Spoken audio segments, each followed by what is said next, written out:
What's good, everyone? OJ here. Welcome back to another big Nintendo Switch and RPG news video. Today, we've got a bunch of great topics and updates, but before we get into that, please make sure you hit that like button, subscribe if you're someone new, and click that notification bell to get my videos first. Now, let's go ahead and first jump into a game that I know all of you guys, or at least most of you guys here, are dying to play and know more about, and that is Xenoblade Chronicles 3. We've got a bunch of confirmed new features for the game, updates, and some stuff that's definitely going to make all of our Torna fans very happy here. So we're going to start off first with a brand new cutscene showing off the dynamic relationship between Iserd, or is it Iserd, and also Taion. So here's the thing that we do know between these two people is that Iserd is Taion's former commander, as they both belong to the same colony. It seems they once trusted each other but are now at odds. Now, in this brand new cutscene that you guys are seeing, which by the way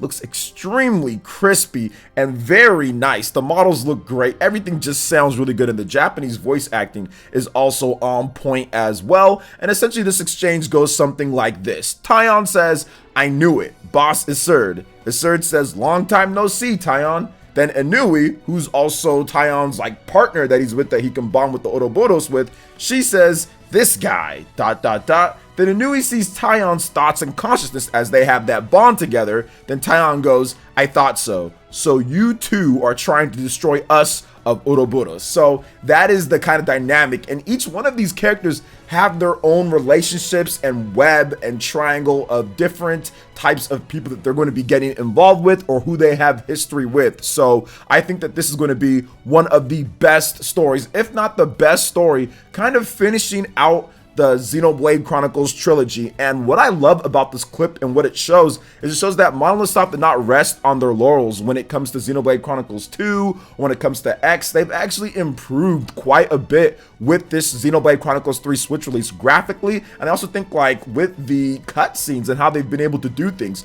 Cutscenes were a big thing in all the previous Xenoblade Chronicles games. I think they all look really good. Xenoblade 2 kind of took it to the next level, but now with the update with the Nintendo Switch and kind of getting a little bit more detail into the character models and everything, I'm loving the art style and the direction that Xenoblade Chronicles 3 is going in, and I cannot wait to see more of this game as we barrel towards that July 29th release date. Now, we do have some more information and new footage on Xenoblade Chronicles 3 as well. Some gameplay showing off early in there. They're only at level 12 or so here, and they're fighting off this massive crab for massive damage. Giant enemy crab, massive damage. So let's go ahead and hear about what they said on the official Xenoblade Chronicles account.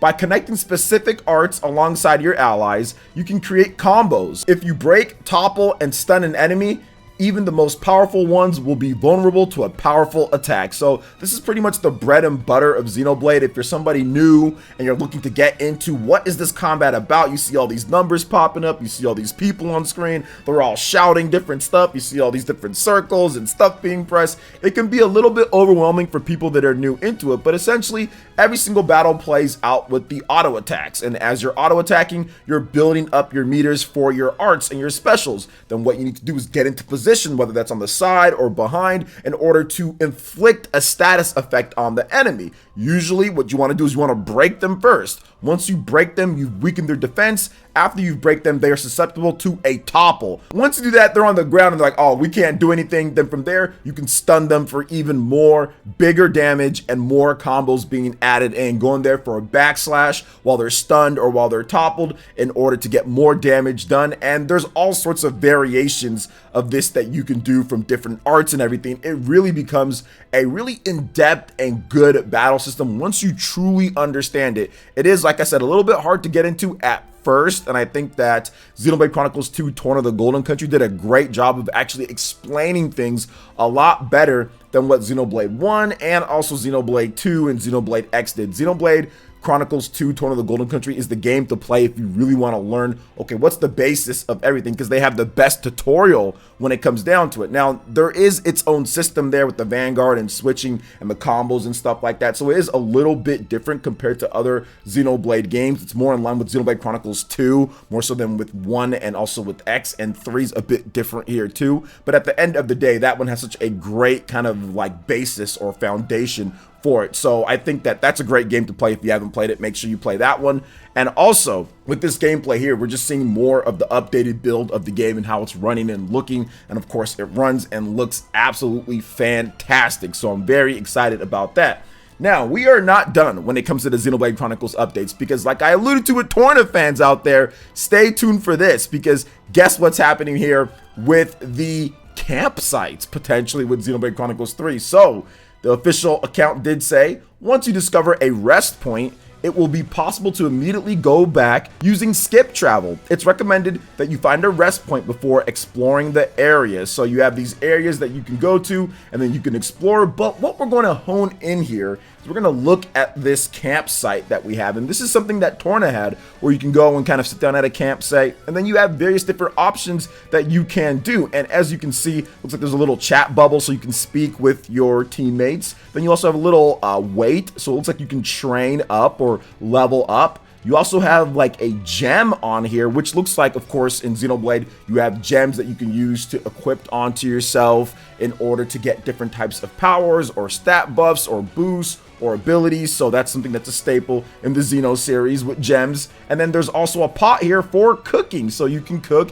and get various different benefits or even make or craft different things as well. So I think that this is very, very good that they took this from Xenoblade Chronicles 2, Torna the Golden Country. No other Xenoblade game has it quite like this. There's other stuff like training and talking to your friends and gem crafting, but it was Torna that introduced the campsites and to where you can kind of do everything from there, which it makes sense because in Torna you're kind of like on the move a bit in everything and kind of seeing what Malos is doing and kind of going from place to place, so you don't really have a set home. Xenoblade Chronicles 2, it's a bit different with all rest. There's not really campsite, so I understand that. So it makes sense because you're on the run here in Xenoblade Chronicles 3. So I do love that they've added this in. And by the way, I do want to comment on the colors that they've been using. I love the orange hue and everything for Xenoblade Chronicles 3. Like, I really like that. I don't know why I do, but I really do. Like the map system and like the world has like the purple in the background and like the orange. It just makes it look very appealing. Like you want to go around and just really like explore everything. So I do love that about the game. And there's also one more bit of big news that we definitely need to cover, and that is the official art for Queen Melia and Queen Nia in Xenoblade Chronicles 3. So shout outs to my man Stealth, where I first saw this, and it states that the retailer had Xenoblade Chronicles 3 art that I don't think that we've seen before. Essentially, it shows characters from the world of Xenoblade 1, led by Queen Melia, and the world of Xenoblade 2, led by Queen Nia. Now, without getting into too much spoilers here, there's definitely some reasons why Melia and Nia would be rulers or queens of their own areas or their lands or their worlds, and all of this kind of all coming together in Xenoblade Chronicles 3 in some way, shape, or form. So it's really cool to actually see this official art of Melia and Nia, but the more interesting thing is going to actually be how are they talking, how are they acting, what is their thought process, because they have connections and ties to all of the different characters that we've been playing for the past 10 years when it comes to Xenoblade Chronicles 1 and also Xenoblade Chronicles 2. So this is definitely going to be a big trip actually seeing what happens here, and I'm very excited to see what goes down with Queen Melia and Queen Nia. That is it for the update with Xenoblade Chronicles 3 for right now, guys. What do you guys think about this when it comes to Xeno 3 and all the different stuff here? Are you super excited for what's going on? I know I am. Let me know your thoughts in the comment section below. All right, and moving on to the next topic here, guys. We've got a big rumor that Astral Chain 2 is in development, and apparently it's coming next year. So that would be 2023. This is from Kamaro over on Twitter. I've actually talked about a number of different rumors that he stated over the past year or so. Some of it has been correct, some of it has not been, but his track record actually is pretty good when it comes down to it. So he states, quote, apparently Astral Chain 2 is in development and it's coming next year. So that is a big action RPG if it's coming out next year. And to be honest, I'm looking at Astral Chain and the way that it was made and kind of how Platinum Game works and how the game did, and I definitely think that it's a possibility. But remember guys, this is a rumor. It is not a confirmed fact or anything like that. But they did state, Mr. Tuda-san, he did state that they actually have planned out like 3 games, like a trilogy, and if they can get that done, it would be awesome. So I would definitely expect, if you've played and beat Astral Chain, that it's going to continue. And honestly, they're probably just going to reuse a lot of what they've already done and kind of just make everything even bigger and better with more legions, better controls, better this, better that,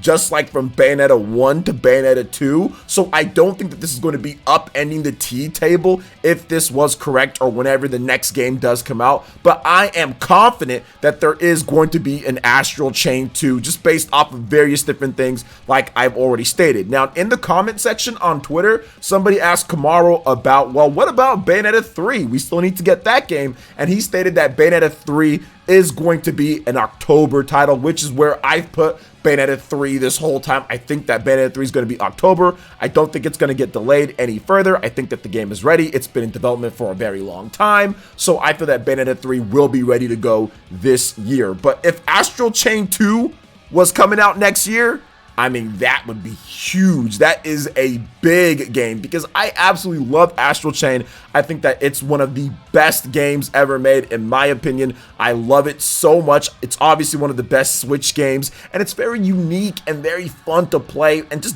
different. It's one of the most unique RPGs that I've ever played, and I really haven't played anything else like it because of the legions and the switching. So this would be a really, really cool thing if it actually happened. But once again, it's a rumor, so we're gonna have to wait and see. But what do you guys think about a potential of Astral Chain 2 coming next year on the Nintendo Switch? Let me know your thoughts in the comment section below. All right, and moving on to the next topic here, we finally have a little bit of clarification with Eiyuden Chronicle 100 Heroes for the Nintendo Switch. This version was in limbo. Is it going to be for the next gen Switch? Is it going to be for the current Switch?